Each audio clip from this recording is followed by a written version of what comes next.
Cette semaine, dans le balado, on se bat contre le pouvoir, on renoue avec notre père et on se questionne sur notre vie sentimentale. Bienvenue à mon ciné balado en compagnie de Patrick Marleau et Jean-François Breton. Salut Jeff. Salut, salut. Alors, deux grosses sorties, deux poids lourds qui devraient attirer, je pense, beaucoup de gens au cinéma, mais très différents l'un de l'autre, évidemment.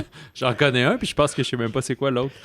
Ben, dans sa niche à lui, je pense. Est-ce que tu parles d'Emmanuel Mouret? Non, je parle de l'autre, de Valeurs sentimentales. Valeurs sentimentales, oui, ok. oui, c'est ça.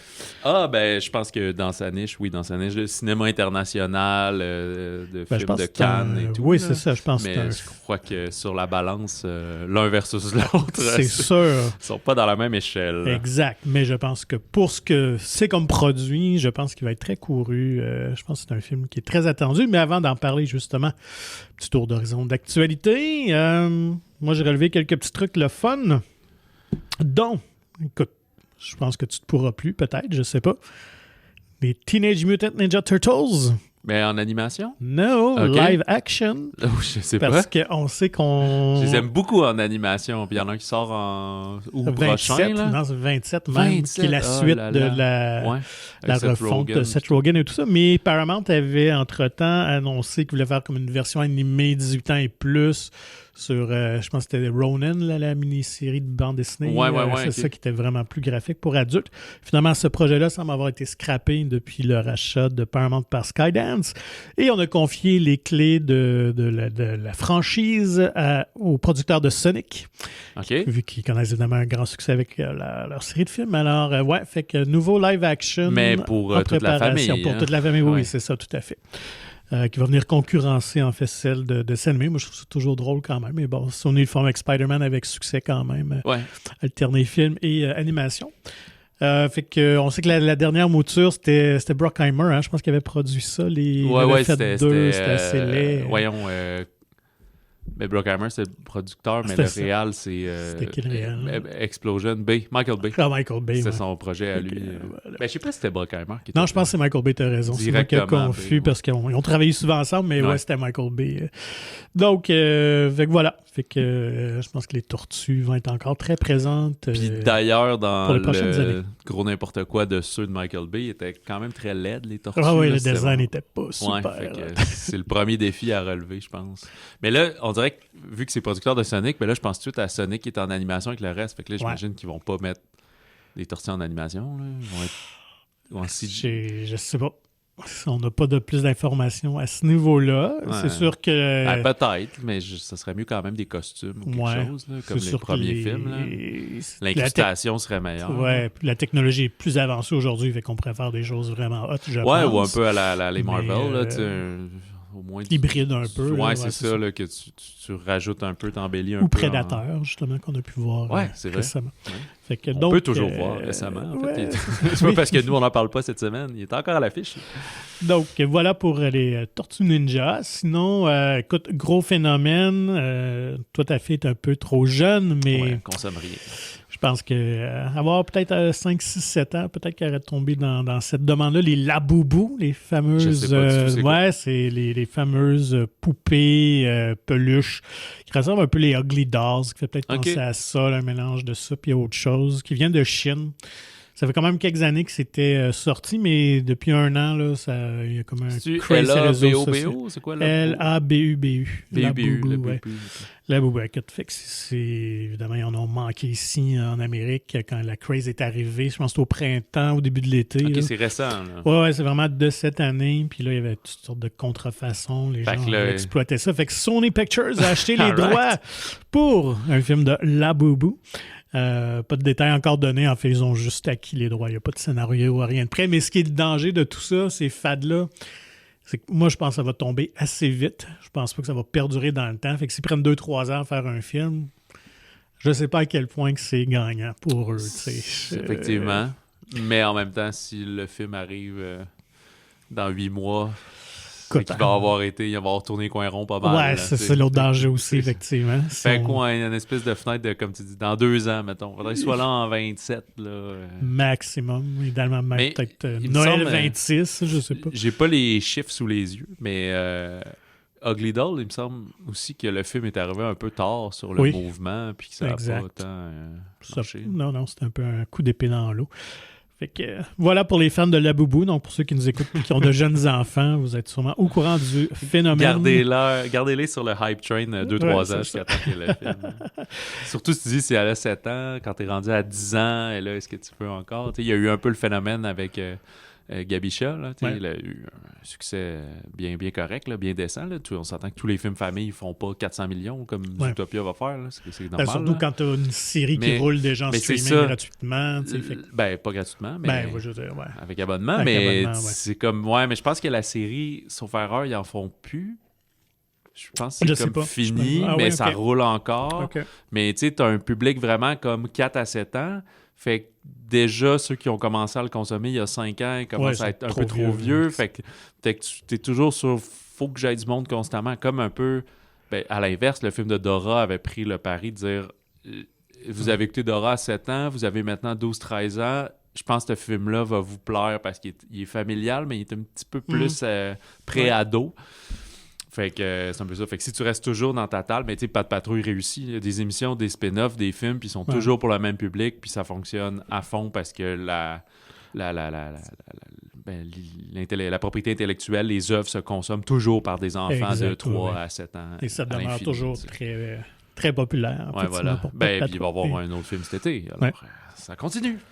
Et revenons à Paramount, j'avais pu enchaîner, mais une autre de leurs propriétés, une autre de leurs franchises qui ont beaucoup de misère à relancer, c'est Star Trek. Ça va faire déjà bientôt 10 ans qu'il y a eu le dernier film. Puis au cours des années, on a même évoqué aussi dans le balado, il y a eu toutes sortes de tentatives de Tarantino qui voulait le faire, qui était hors continuité de ce qu'on nous avait amené. On préparait même un 4e film avec Chris Pine, Zachary Quinto, toute cette mouture-là. Finalement, on semble rescraper tout ça et ça va être Jonathan Goldstein puis John Francis Daly qui sont derrière Donjons et Dragons, qui ont été mandatés de repartir ça. Donc, ils vont scénariser et réaliser si ça voit le jour, je demeure encore sceptique. Mais donc, une nouvelle itération de Star Trek. Tu penses que ça verra pas le jour?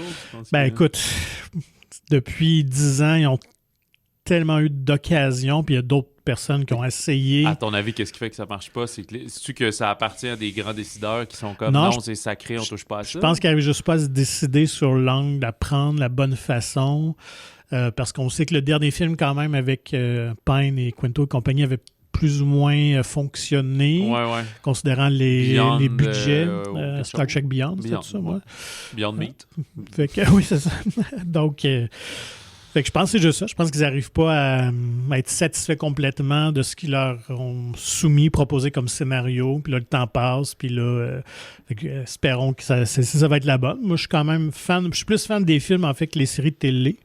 J'ai écouté aucune des séries télé sauf l'original à un moment donné parce que j'étais curieux de voir ça. Mais puis il y a juste 3 saisons, fait que c'est pas énorme.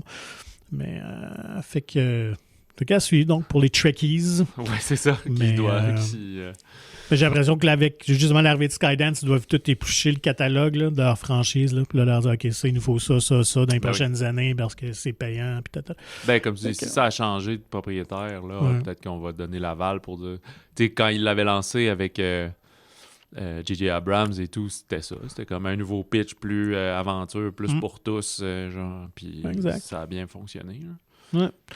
Et voilà, fait que voilà, puis, c'est ça. Puis en général, je pense que les gens, tu sais, certaines franchises, certains titres vont faire des chiffres fous de 800 millions, plus d'1 milliard mondialement. Mais je pense pas que c'est réaliste de toujours viser ça pour chaque projet. En fait, Star Trek l'a jamais atteint. Non, c'est ça. Mais je sais pas s'il le visait puis qu'il faisait des budgets de 280 millions puis que c'est un petit peu moins quand même, mais... c'est sûr que faut que tu aies le moins de tes ambitions, mais il faut que tu sois conscient que tu vises plus un 500-600 millions world. Et encore, je pense que ça a été l'exception, le premier de J.J. Abrams. Je pense de mémoire, il avait comme peut-être un 500, puis ça a été comme un peu la surprise. Là, on a mis plus d'argent dans le deuxième, qui avait un peu moins, puis le troisième, même chose. Mais tu sais, Star Trek, ça a été quand même toujours un peu niche. Il n'y a jamais eu, à part un ou deux. Science-fiction. Oui, c'est ça. Fait que ça n'a jamais réussi à exploser comme Star Wars, effectivement. Puis je pense qu'ils ont essayé de rebrander ça avec J.J. Abrams à l'époque. Comme tu l'as dit, c'était super le fun. C'était une nouvelle version de Star Trek, mais Ça n'a pas perduré, malheureusement. Bonne annonce, écoute, Disney qui place leur pion après le teaser de Toy Story 5 la semaine dernière. Un petit teaser d'un autre film d'été qui devrait cartonner à fond, c'est la live action de Moana. Oui, qui s'appelle Moana tout simplement. Un petit teaser d'1 minute, on voit la jeune fille, l'univers, les couleurs, sous l'air des chansons connues qui m'échappent. On voit pas Dwayne Johnson, on voit juste de dos son personnage de Maui qui saute dans le vide, mais je pense qu'on se garde son image et plus pour la prochaine bande-annonce qui sera sûrement au mois de mars, j'imagine, avec la sortie de Hoppers, logiquement, sur leur prochain film, etc. Ouais, donc ça va sortir... Mais 10 juillet. 10 juillet, oui. Puis ouais, ça va être un gros été, là, comme on disait, là, c'est juin pour Toy Story. Puis il me semble qu'ils ont quelque chose en mai aussi, là, qu'on disait. Mais je suis plus sûr, non. Ben peut-être, mais il n'y a pas de Marvel. Il y a Star Wars, exact. Ouais, c'est ça, exact. Fait gros année Disney. Puis, mais je le sais pas, moi, si ça va... tu sais, parce que Moana 1 est un super hit. Moana 2 nous a prouvé qu'il a encore fait full d'argent, même si tout le monde disait ouais, c'était quand même une série télé remarchée en film, puis c'est un peu plus faible, mais ça a quand même extrêmement bien fonctionné là, de Thanksgiving jusqu'après le temps des fêtes. Mais il y a eu des échecs aussi de prise de vue réelle. Mais Lilo et Stitch a super bien marché. Exact. Je pense que quand tu as la bonne... C'est vrai qu'il n'y aura pas de polémique autour du film, comme on a vu avec La Belle et la Bête puis Blanche-Neige. Ah ouais, c'est ça. Je voulais dire. Ouais. Parce que la bête a bien fonctionné. Ben, tu sais, moi, je pense que Moana est Petite Sirène, l'autre. Ouais, c'est ça. Je pense que Disney vont connaître plus de succès avec les titres récents de leur catalogue que de faire un Cendrillon, que de faire un Blanche-Neige qui date d'une autre époque, déjà dans l'histoire, dans le ton.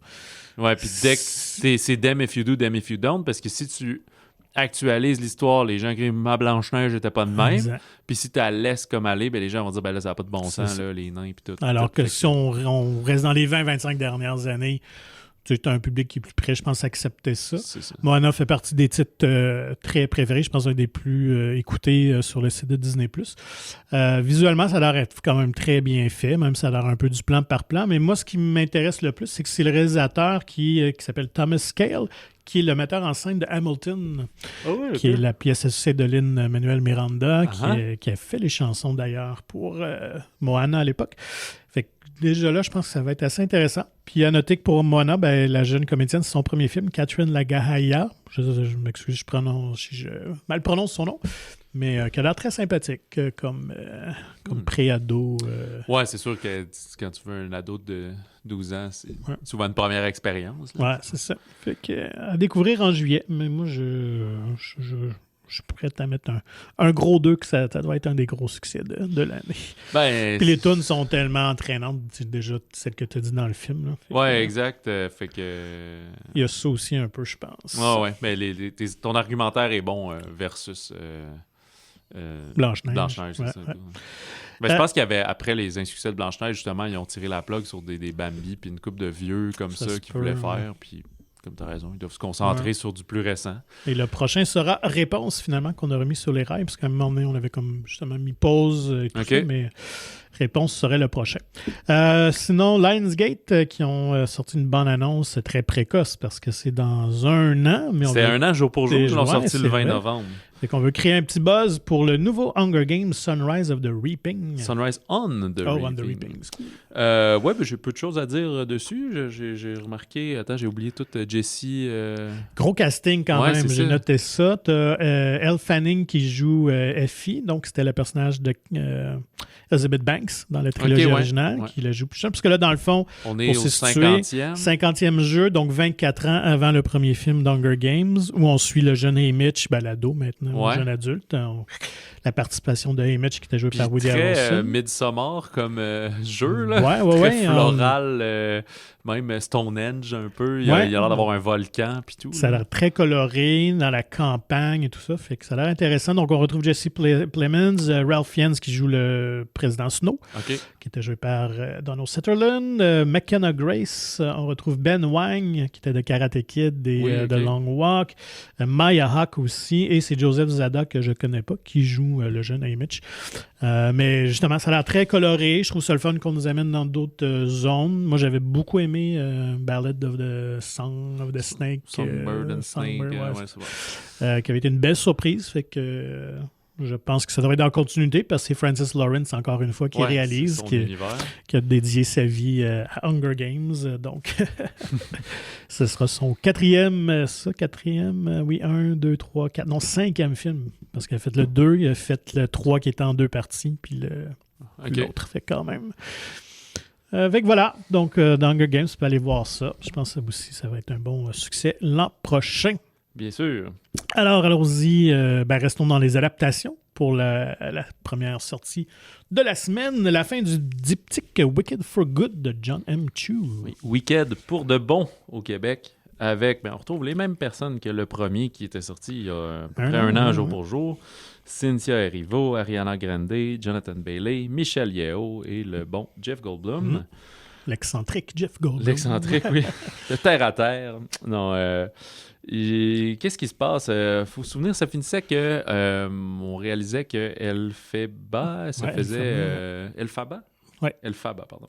Se faisait ostraciser un peu, là, et là, elle se sauvait. On l'accuse d'être la méchante parce qu'elle n'est pas d'accord avec ce qui se trame dans le monde de Oz. Dans le monde de Oz, avec justement le fameux magicien d'Oz et Madame Morrible, donc probablement Madame Morrible, jouée par Michelle Yeoh.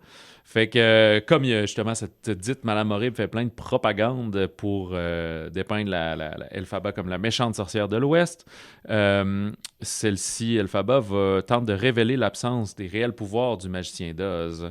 Mais face à cette situation, Morrible, qui est complice de ce dernier, va provoquer une tornade qui va détruire la petite maison du Kansas et causer la mort de la sœur de Elphaba.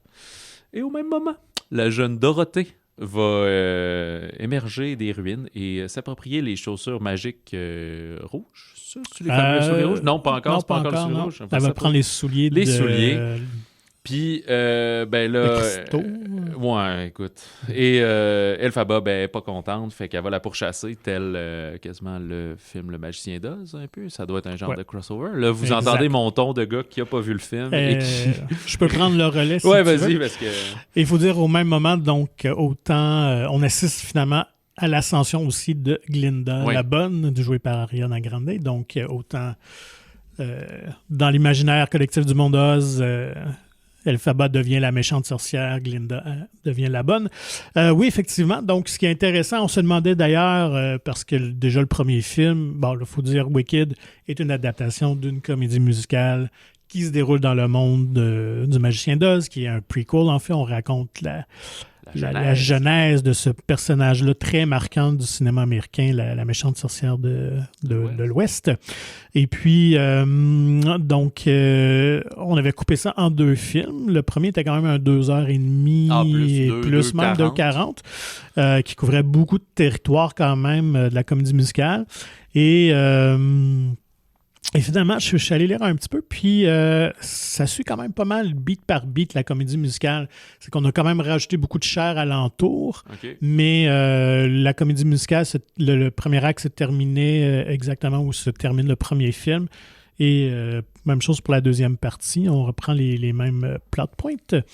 Donc, écoute, ceux qui ont adoré Wicked, la première partie, vous ne serez pas déçus. Vraiment une conclusion très satisfaisante. Encore là, tout est de qualité.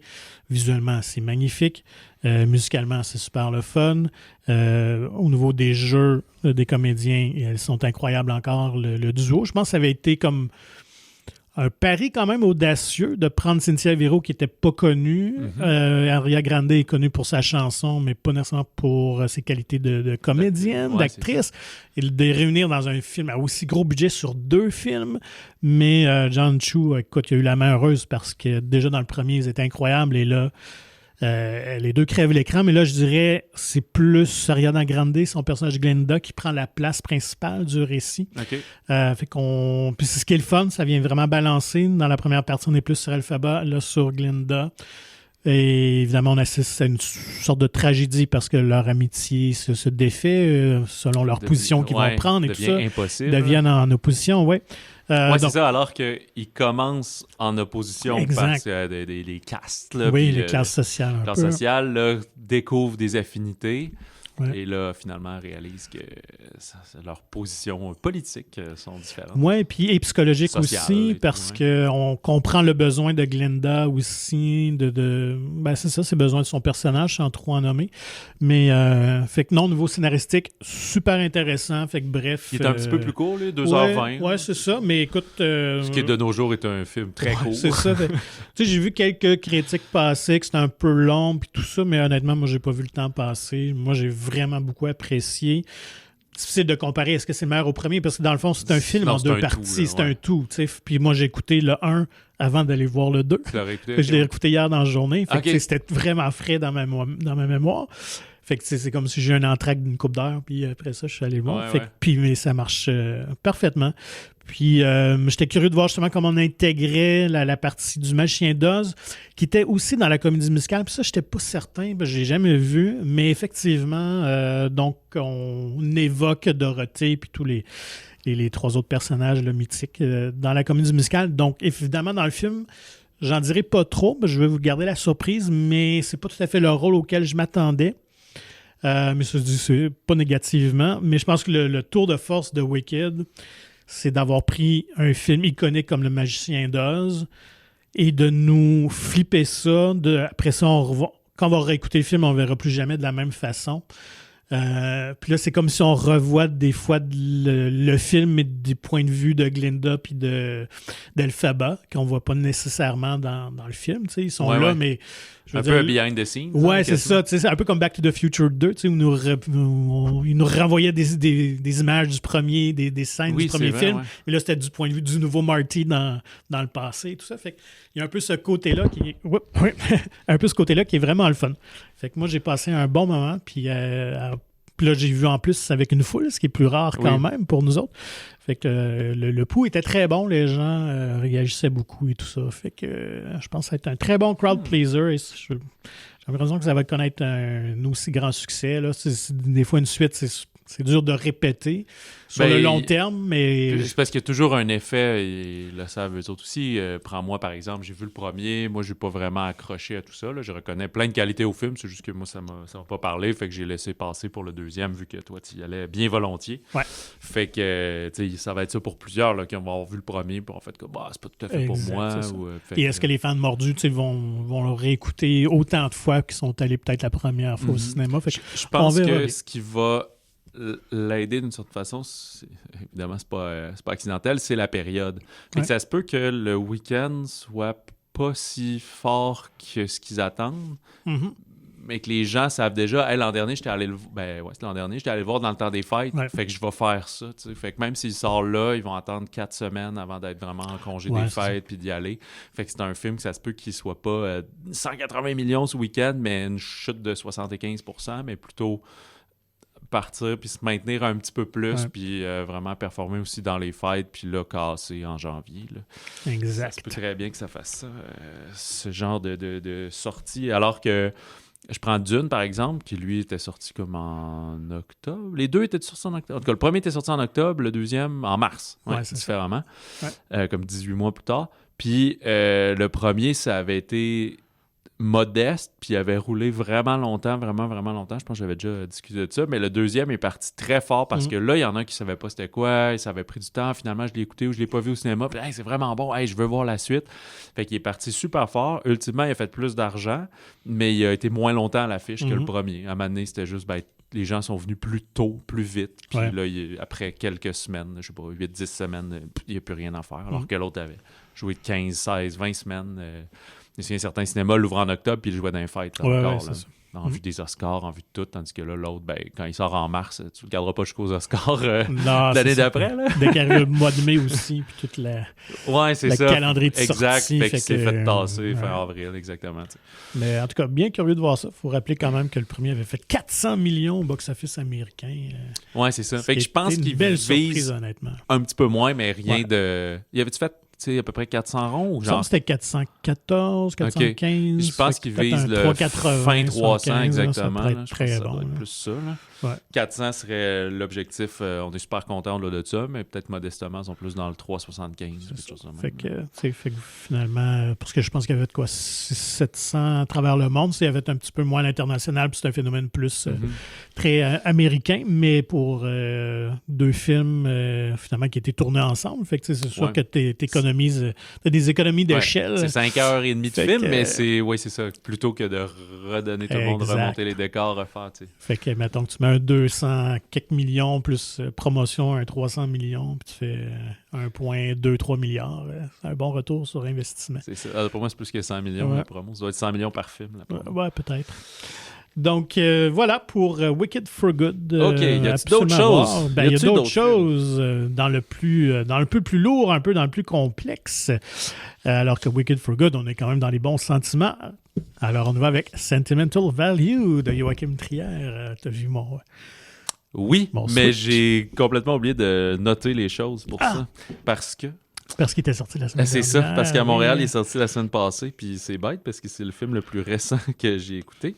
OK, alors, Valeur sentimentale, le nouveau film de Joachim Trier, Joachim, je sais pas. Je sais jamais comment on dit ce nom-là, encore moins pour un Norvégien, comment il prononce. Joachim, ça doit Joachim être plus, Trier.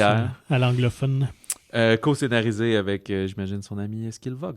Mais on retrouve Renate Reinsve, qui était dans son célèbre... en fait, il était dans toute son espèce de triptyque sur Oslo, ou au moins 2 des 3 films. était dans son premier Oslo, 31 août, ouais, c'est ça. Que j'ai pas vu, mais que faut que j'écoute. Le fameux The Worst Person in the World, Julie en 12 chapitres au Québec, qui, je crois que c'était en 2021, nous a vraiment fait connaître Trier plus largement. Ouais. Mais aussi au générique, Stellan Skarsgård, cette fois, et Ellie Fanning.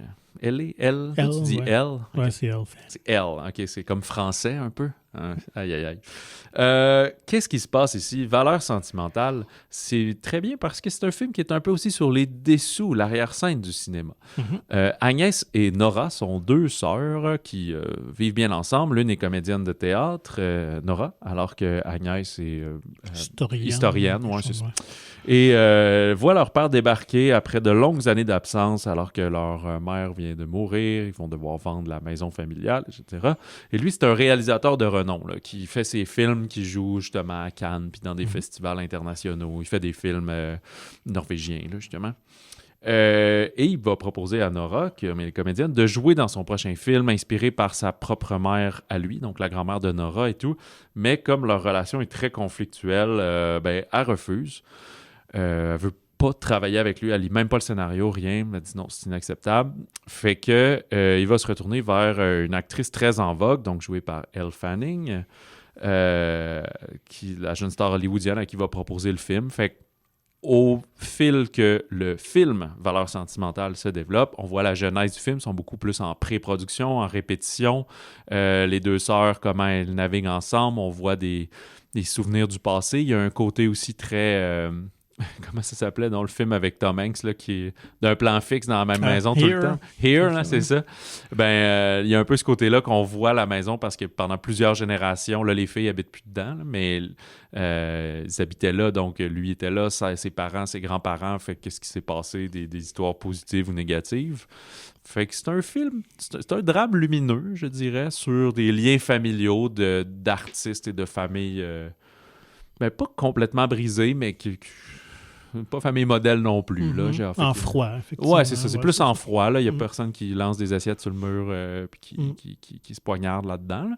Fait que c'est du beau drame humain avec des super beaux talents. Et ça a remporté le prix du jury à Cannes, c'est ça? C'est qui est un peu le Grand Prix. Le Grand Prix, Grand Prix, qui est un peu la deuxième position. Place, exact. Après la Palme d'Or, qui était à un simple accident. Fait que... Puis, c'est-tu bon? Moi, je te lance la question parce que je sais que tu avais capoté sur The Worst Person in the World. C'est aussi parce que je suis ouvertement en amour avec Renate Reinsve. Oui,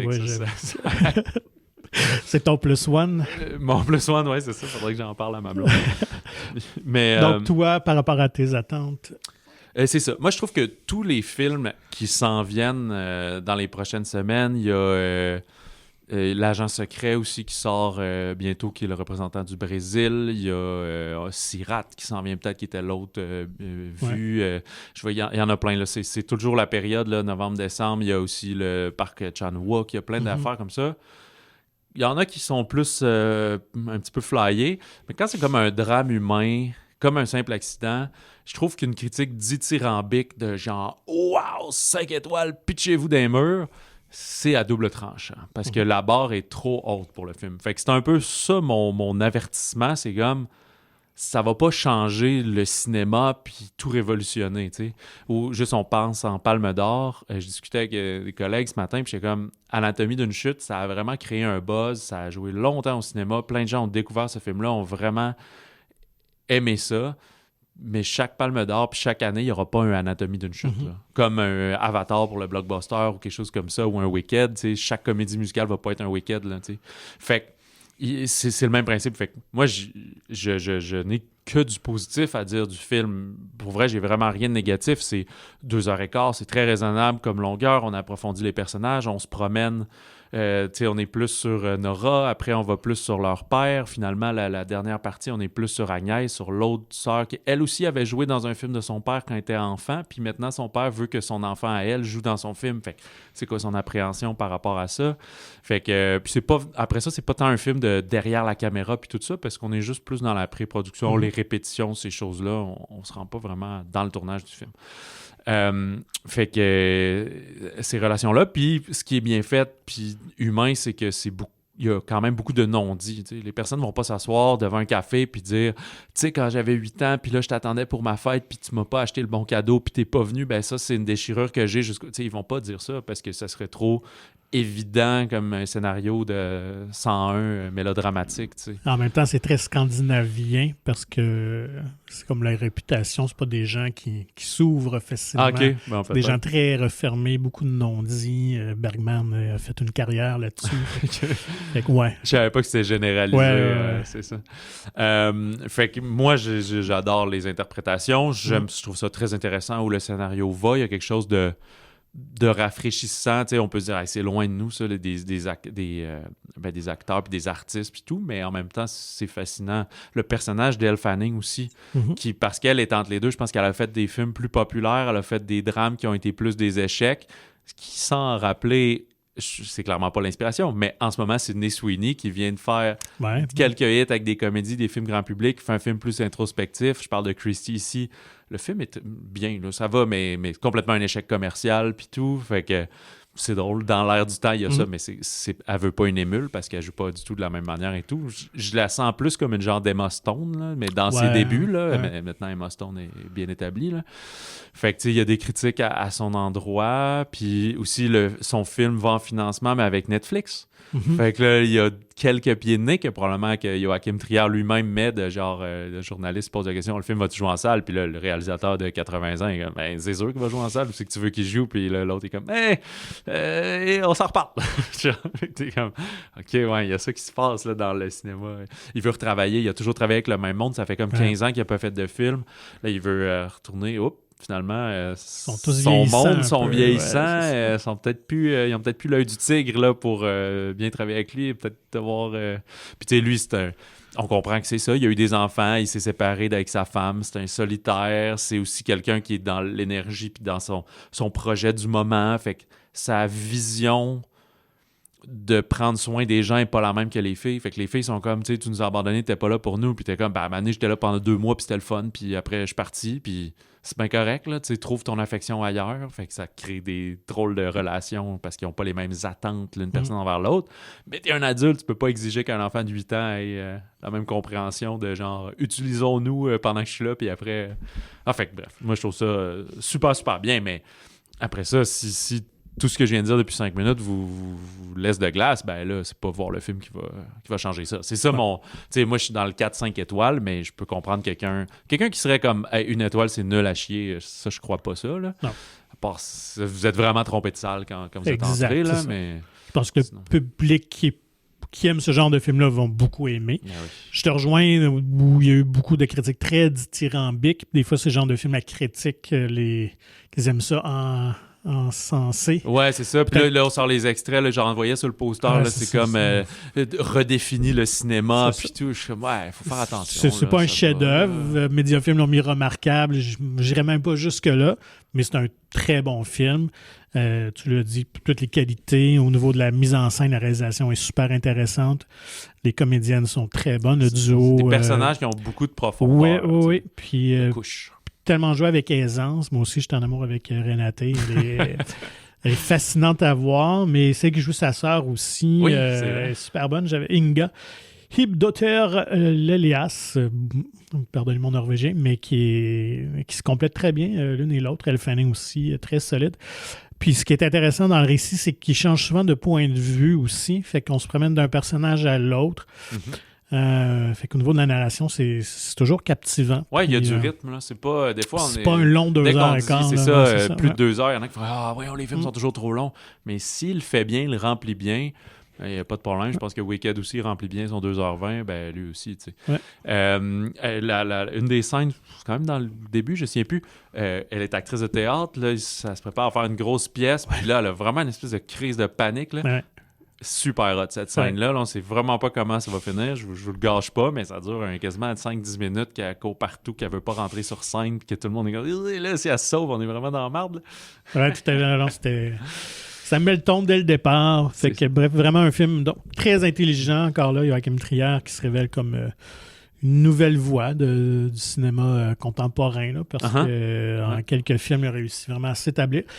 Comme j'avais dit d'entrée de jeu, j'ai pas vu ses précédents films avant The Worst Person in the World, mais à un moment donné, je vais m'y mettre là, parce que je suis trop curieux de voir qu'est-ce qu'il a fait comme produit. Puis en plus, ce qui met très en valeur la ville d'Oslo. Puis fait que c'est sûr que moi, ça m'intéresse parce que j'y étais. Mais oui, voilà. Alors, mais t'as reconnu.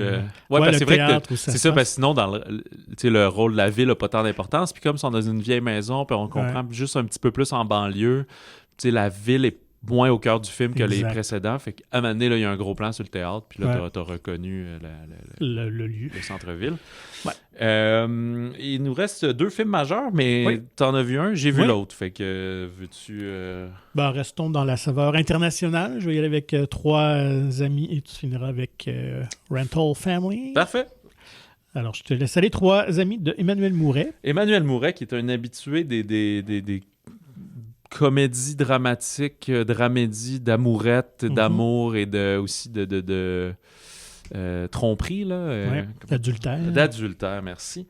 Alors ici, Joanne n'est plus amoureuse de Victor et souffre de se sentir malhonnête avec lui. Alice, sa meilleure amie, la rassure. Elle-même, elle n'éprouve plus de passion pour Eric, donc 2 amis de couple que les filles s'entendent pas bien avec leur chum, ou pas tant, mais que son couple se porte à merveille quand même si ils n'ont plus de sexualité.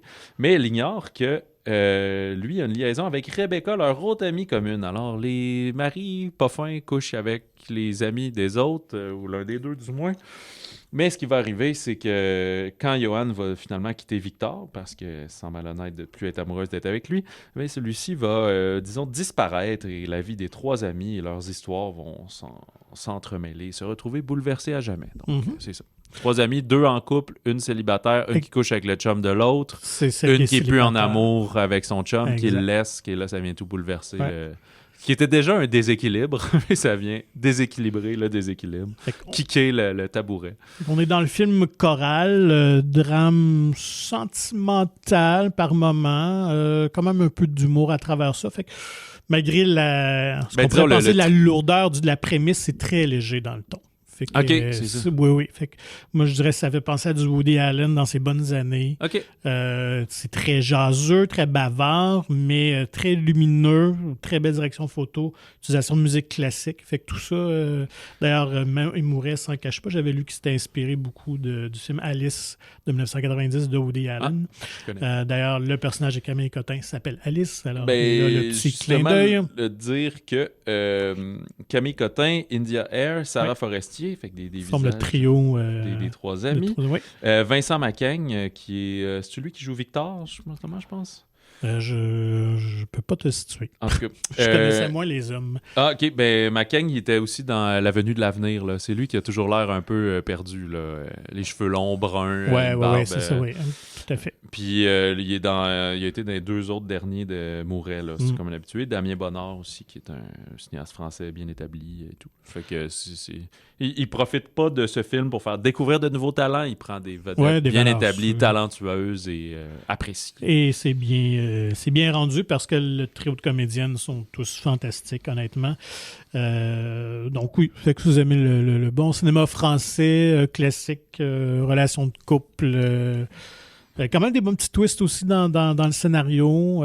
Fait que, mais ça a toujours un bon succès, les Mouret, là, en général, ici. Fait que je pense que ça en est vraiment un des bons. Les premières critiques que je voyais sortir, là, on est le vendredi 21 novembre, sont assez dithyrambiques. Là, j'ai du 8 sur 10 et plus. Fait que, c'est un peu comme disait, Woody Allen est un bon comparable au sens où Mouret, je sais pas, là, mais c'est comme son 15e film. Là, il en fait vraiment beaucoup. Là. Fait que... je pense que c'est une bonne cuvée. Là. C'est un de ses bons. Exact. Alors, rattrapez-vous aussi, peut-être. Je sais pas. Oui, parce que il avait fait Mademoiselle de Jonquière il y a quelques années qui avait eu un bon succès aussi. Chronique d'une liaison passagère, ça c'est le dernier. Comme 2022, ben, ça a été plus modeste vu le 2022. Tout était plus modeste à ce moment-là. C'est peut-être un petit peu plus aride de ce que je me souviens. Oui, c'était Sandrine Kiberlin. Sandrine Kiberlin puis Vincent Macaigne, c'est ça. Qui était, Alors qu'ici, on est dans le très, très accessible. Puis comme je dis, on passe un bon moment malgré le sérieux du sujet. Le traitement est vraiment intéressant. Fait que voilà, pour 3 amis. Super. Et Famille allouée, Rental Family de Ikari, avec Brendan Fraser au Japon. Brendan joue le rôle de Philip, qui est un acteur américain qui vit à Tokyo depuis 7 ans à peu près et qui enchaîne les petits boulots alimentaires. Fait que, il n'est pas le leader d'une grande série, il fait des castings à gauche puis à droite, des publicités, il devient un peu le American Token, le White Token, l'Américain de service dans des productions, des choses comme ça. Puis à un moment donné, il se fait approcher pour une entreprise qui s'appelle Rental Family, dans le fond. Donc, eux, ils se spécialisent dans des demandes un peu saugrenues pour engager quelqu'un pour qu'il joue un rôle, mais pas dans une production télévisuelle, mais devant genre ta famille, tes membres. Tu as créé un mensonge, un peu alibi.com, comme tu disais, là, de Philippe Lachaud, là, de comme regarde, je vais vous dire, ceux qui se fait ramasser, il y a la fille d'un ancien comédien, là, acteur très connu au Japon, puis son père commence à se sentir oublié et tout, parce qu'il a genre 80 ans et plus. Fait qu'elle engage pour qu'il se fasse passer pour un journaliste américain qui va écrire genre un gros papier sur lui, juste pour dire, gars, viens, puis jase-y pendant des heures, puis ça va lui faire du bien, puis il lira jamais ton papier, c'est pas grave. Une autre affaire, c'est il y a une petite fille que, dans le fond, la mère a eu un enfant avec un Américain, fait que la fille est nippo-américaine, sauf qu'elle a besoin d'une présence paternelle pour l'aider à rentrer dans une école privée, là, très, très spécialisée. Sauf qu'elle dit, je veux pas que ma fille soit dans le subterfuge. Fait qu'il faut que tu fasses à croire à ma fille que t'es son père pour qu'on fasse à croire aussi lors de l'audition, de l'entrevue, que t'es son père. Sauf que là, lui, en bon américain, le cœur sur la main, là, il va se laisser prendre à ce jeu-là des émotions, puis ça va être plus dur d'en sortir. Puis avec le petit bureau le petit Rental Family, on va voir aussi les activités des autres. Il y a beaucoup d'affaires d'adultère aussi, mais eux, ils font pas des services sexuels, mais que tu t'oses pas... Tu veux présenter quelqu'un à ta femme pour t'oses pas la laisser, fait que tu fais à croire que c'est... ta maîtresse, fait que comme ça te fait une forme de chantage qui est terrible, mais en tout cas. Fait qu'il y a un peu ces notions-là de moralité qui vont venir là-dedans. Ikari, qui a, entre autres, réalisé l'excellente série Beef sur Netflix, qui est plus amère quand même, là, plus de la comédie noire.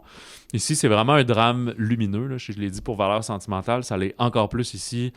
Vous vous doutez que ça finit bien, que tout peut pas bien fonctionner, mais que tu vas sortir. Moi, j'ai eu la larme à l'œil à certaines occasions. C'est sûr que, comme je dis, la paternité a ouvert une valve en moi. Fait que les relations avec la petite fille, avec ces affaires-là, on comprend que lui aussi, c'est un homme esseulé. C'est un film qui met en lumière tout ça, le côté tu parlais des Norvégiens qui sont plus fermés puis qui cachent plus les émotions. Ben, les Japonais le sont aussi. Fait que c'est pour ça que je pense qu'elle, qui a le pied des deux côtés, peut se permettre de traiter de ça puis de le mettre en scène d'une belle façon. Quand il est tout seul à manger ses petits sushis dans son appartement, puis dans le fond, au lieu de regarder la télé, il regarde par la fenêtre puis il voit comme tous les appartements ouverts, puis un peu comme si tu zappais, là, un couple avec un nouveau bébé, un autre monsieur seul, là, un couple qui se chicane, puis check ça. Fait que c'est super beau comment c'est créé. Puis là, lui, il essaie de s'ouvrir un peu à ses nouveaux amis, à ce nouveau monde-là. Fait que ça va être un peu chamboulé. Fait que c'est très bien. Honnêtement, j'étais curieux de le voir parce que je me demandais si ça serait de la vidange. Puis genre, juste une espèce d'affaire boboche, super quétaine. Puis c'est pas ça. C'est quand même, comme on dit, cousu de fil blanc. Tu peux le voir venir, ça va pas te chavirer comme... Wow, quel twist incroyable, il n'y a pas ça dans le film, mais c'est super beau, très émotif, vraiment une belle vue. Par contre, peut-être que je vous apprends que ça existe parce qu'il n'y a pas de... c'est arrivé en catimini un peu sur les... Ouais, c'est ça, c'est parce que c'est ce qui arrive, c'est que ça, c'est un Searchlight Pictures, c'est eux qui ont racheté le film, je pense pas que c'est eux qui l'ont produit à la base, puis c'est eux qui le distribuent, mais quand ils font pas de version française, puis seulement de version sous-titrée en français, ben on le sent quand même beaucoup dans la promotion qu'il y en a beaucoup moins, tu sais. Ouais. Fait que c'est pour ça, fait que je sais pas, ils jouent sur combien d'écrans, là, il doit y avoir quelques cinéplex dans l'aventure, puis les cinémas plus nichés, là, genre la Maison du cinéma à Sherbrooke, le Clap à Québec, peut-être à Trois-Rivières, au Tapis Rouge. J'ai pas tout vérifié, mais ceux qui jouent le cinéma un peu parallèle, plus international finalement, mais qui arrivent par Disney, alors qu'un Valeur sentimentale arrive par Entraque Film, par Neon, par d'autres affaires. Là, fait que c'est un Searchlight. Mais c'est une production américaine, en fond, c'est pas une production japonaise. Seul autre défaut, je vais juste donner quand même sur le film pour vous préparer, moi ça m'a gossé, dans cette même ordre d'idée de un petit peu moins de budget dans la mise en marché ou de soins, c'est que dans la vie, sur les sous-titres, il y a deux choses, ils peuvent être incrustés ou ajoutés. Fait que mettons, On sera heureux de Léopold. Il y a des moments où ça parle des langues étrangères. Ben là, tu vas recevoir le film avec aucun sous-titre, puis tu as une copie sous-titrée français, puis une copie sous-titrée anglais. Mettons que pour tout le marché canadien et tout, mais au Québec, on la joue pas bien, là. Peut-être Cinéma du Parc, ou je sais pas, à Montréal, peut-être quelques cinémas, là, mais sinon... Sauf que là, fait que t'as comme une copie qui a pas de sous-titres puis des copies qui ont certains sous-titres. Parce que ça marche pas tout à fait comme un Blu-ray ou un Netflix que comme t'as pas toutes les options. Là. Tu peux pas avoir sous-titres espagnol si le distributeur a pas fait faire une copie qui a mis des visas dessus, puis qui est approuvée, puis qui a le droit de jouer en salle, puis etc. Sauf que là, les sous-titres en anglais du film, parce que quand ils parlent en japonais, sont incrustés dessus. Fait que quand ils parlent en anglais, t'as des sous-titres français. Quand ils parlent en japonais, t'as des sous-titres anglais, puis par-dessus, t'as des sous-titres français. Ah ouais, ça commence à prendre la place dans l'image. Fait que c'est pas un bug de votre cinéma, c'est probablement que la copie sur laquelle ils ont ajouté, il y avait déjà, c'est collé dans l'image, le projectionniste peut pas l'enlever, il y a rien à faire. Un petit faux pas ici, là, je trouve, mais bon, soyez avisés, c'est ça. J'étais habitué à lire des films avec sous-titres. On a vu Valeur sentimentale, des choses comme ça. C'est juste que ça devient un petit peu plus dense sur l'image. Puis là, c'est pas tout le film, c'est chaque fois qu'il parle japonais, des fois il parle en anglais. Souvent, Philippe, Brendan Fraser, il va comme... Les gens vont y parler en japonais, vu que ça fait plusieurs années qu'il est là, mais lui, il va répondre en anglais comme quelqu'un qui comprend bien, mais pas trop le prononcer, c'est plus tough, là, etc. Là. Fait que voilà, c'est ça pour ça, mais j'ai vraiment bien apprécié mon visionnement. J'étais parfait accompagné d'un popcorn et d'une boîte de mouchoirs. Je me suis juste essuyé dans ma manche en relevant mes lunettes. Ah, la paternité et les petites filles avec des lulus. Autre sortie plus nichée, Amélie et la métaphysique des tubes du duo Maëlys Valade et Lian Cho Han Jin Kwang. C'est d'après le roman d'Amélie Nothomb paru au début des années 2000 qui raconte sa jeunesse au Japon. Hey, on est là-dedans. Hein? Parce que son père est un diplomate belge, sa mère est pianiste belge aussi, fait que à ce moment-là, il était au Japon, elle est née là. C'est un film d'animation très coloré, très charmant, d'à peu près 75 minutes. Donc 1h15, très bref, qui raconte vraiment cette jeunesse-là avec une voix qui rappelle un petit peu de quoi je me mêle. Là. Look Who's Talking, là, que les bébés parlent, mais les adultes ne les comprennent pas. Au début, elle est comme ça, elle se parle dans sa tête, elle nous fait comme la narration. Puis elle comprend que comme crime, je suis pas capable de parler, je suis pas capable de m'éveiller. Puis à peu près à 3 ans, il pense quasiment qu'elle est légume. À 2-3 ans, elle s'ouvre, puis là, poum, là, elle devient une boule d'énergie. Puis c'est au contact de sa grand-mère et aussi d'une employée, là, une femme de ménage, une jeune femme de ménage, Nishio-san, parce qu'ils louent leur maison, puis tout, fait que ça vient avec des affaires, qui va l'ouvrir aux beautés de la vie, à l'émerveillement, à la nature. Fait que c'est comme un film pour adultes et pour enfants à la fois. Vous voyez le genre peut-être, là, très philosophique, dans son approche, dans ses questions sur la vie, mais qui est aussi rieur. Puis, Est-ce que ça peut être comparé à Olafrida qu'on avait eu? Ouais, quand même à Olafrida. Puis je dirais peut-être un petit peu moins l'aventure jeunesse. Là. Même des... voyons, Miyazaki, mais les plus doux, là, genre Totoro, là, pas le dernier Garçon et le héron, là, qui était plus trash là, dans le monde des rêves avec du monde mort puis tout, là, qui était même général déconseillé aux jeunes enfants. Là, je pense juste que si vous amenez vos enfants de 4 ans juste parce que le film est court, ils vont trouver ça peut-être un peu dull, là, parce que ça parle quand même pas mal. Mais un genre de 8 ans qui est éveillé à des choses différentes. T'sais, c'est pas comme Flo, là, qui était genre « Ah, on va voir du cinéma international, mais c'est comme pas de langage puis des animaux, puis c'est cute. » Ça se prenait à n'importe quel âge. Amélie, je dirais que c'est quand même un film de dialogue, mettons, plus que de drôlerie, là, mais c'est très, très bon. Et je recommande. Je crois pas qu'il est dans beaucoup, beaucoup de cinéma, mais gardez l'œil ouvert. Ça sort partout. Pour les fans d'action, Sisu Road to Revenge, qui est la suite du premier Sisu de genre 2022. Qui est un ex-héros de guerre finlandais, on est très scandinave cette semaine, qui tente de refaire sa vie, mais va être à nouveau poursuivi par l'impitoyable soldat russe qui avait décimé sa famille pendant la Deuxième Guerre mondiale. Mélange entre genre Mad Max puis John Wick, puis avec des shots à la Tarantino. Là. C'est de l'ultra-violence. Bing bang. Je pense que c'est assez court comme film, là, genre des 1h30, 1h40. Sauf erreur, parce que j'y ai pas vu le premier. Je pense qu'une des particularités, c'est que le personnage principal ne parle pas. OK. Mais je suis pas certain de ça. Sans que ce soit gimmicky, comme il y avait eu un film de Noël là, maintenant, qu'on avait vu avec l'autre Suédois, justement. Mais ça, c'était plus forcé qu'à un moment donné, les gens auraient dû parler. Ah, c'était juste lui qui parlait pas ou plus personne d'autre? Ouais, c'était juste lui. Juste lui, mais c'était un peu poussé. Mais en tout cas, là, je pense que c'est encore un peu la même chose, mais pas certain de ça. Sinon, ben, on est le week-end, aujourd'hui, 21 novembre, pré-Thanksgiving américain. Donc, c'est pour ça qu'il y a plein de films qui sortent mercredi, le 26 novembre, ou pour certains même mardi, le 24. Ouais, c'est que d'habitude, ça sort early le jeudi soir, ben là, ça sort early le mardi. Connaissez-vous Zootopia? Eh bien, ils en font un deuxième chez Disney. Ça sort donc mercredi. Du côté de Netflix, Wake Up Dead Man, donc le troisième Benoît Blanc, là, à couteau tiré, un Knives Out Mystery. Même chose, une petite fenêtre de deux semaines et demie à peu près, vu que ça sort un mercredi dans certains cinémas. Il y a juste à Montréal Eternity avec Miles Teller, Elizabeth Olsen et Callum Turner là, sur ce trio qui se retrouve un peu dans l'au-delà, dans les limbes et doivent choisir avec qui ils passeront l'éternité. Et elle est comme mon mari que j'ai vécu 40 ans ou mon premier amour mais qui est mort à la guerre. Fait que cette tergiversation romantique et comique. Et il y a Hamnet aussi, le très attendu en vue des Oscars avec Jessie Buckley et Paul Mescal, qui est comme sur la genèse de Shakespeare qui a écrit Hamlet quand son garçon Hamnet allait pas bien. Fait que lui, il sort à Montréal. À Montréal seulement le 26, mais ça, c'est une très drôle de sortie. Oui, Dans le cas d'Eternity, l'expansion est juste une semaine plus tard, le 5 décembre. Dans le cas de... Hamnet, l'expansion est genre en janvier. Et c'est ça, fait qu'il est comme un mois à Montréal puis Toronto, puis là, c'est pas clair encore, mais 9-16 janvier, ça devrait ouvrir plus large.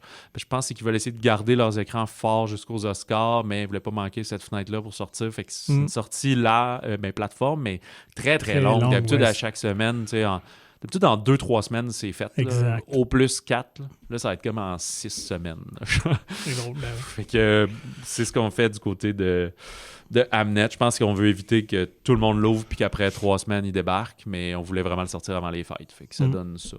Il y a certains autres films aussi, on y reviendra dans les prochaines semaines, mais qui ouvrent à Montréal avant les fêtes, mais... Nous autres en janvier. Après les fêtes, là, c'est ça, toutes les régions, là, tout le reste, là, l'expansion. Fait que à suivre. Ben, c'est juste parce que en région, c'est poliment, là, mais tout ce qui est hors Montréal, tous les cinémas sont un petit peu plus généralistes.